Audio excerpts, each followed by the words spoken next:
Ram Ram corona టైంలో ఒక్కొక్కరు ఒక్కో దాని మీద ఫోకస్ పెడితే నేనైతే నా కంప్లీట్ ఫోకస్ తీసుకెళ్ళి కార్ డ్రైవింగ్ మీదనే పెట్టాననమాట. నాకు ఎప్పటి నుంచో కోరిక ఉండేది, అది ఫైనల్లీ కరోనా టైంలో నెరవేరింది. అండ్ నా కారు గురువు వచ్చేసి నా బావే అనమాట.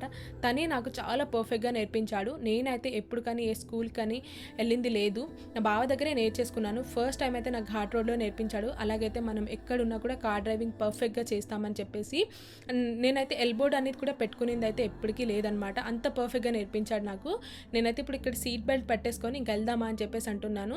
హైదరాబాద్ నుంచి హనంకొండకు వెళ్ళే రూట్లో జనగాం వరకు అయితే బాగా నడుపుతాడు. జనగాం నుంచి హనంకొండ వరకు అయితే ఎవ్రీ టైం నేనే డ్రైవ్ చేస్తానన్నమాట. నాకైతే చాలా ఎగ్జైటింగ్ అనిపిస్తుంది. నాకు మూడు ఉంటే మాత్రం నేను కంప్లీట్ డ్రైవింగ్ నేనే చేస్తానన్నమాట. నాకు అంత ఇష్టం కార్ డ్రైవింగ్. అండ్ నా లైసెన్స్ తీసుకోవడానికి కూడా నేనే నా కార్ నడుపుకుంటూ నేను ఒక్కదాన్నే వెళ్ళానమాట మా కార్లోకి. అందరూ షాక్ అవ్వారు. సో మీలో ఎవరికైనా అంత ఇంట్రెస్ట్ ఉంటే, మీరు ఎవరైనా గర్ల్స్ అయితే నడిపితే నాకు కామెంట్ చేయండి. సబ్స్క్రైబ్. బాయ్.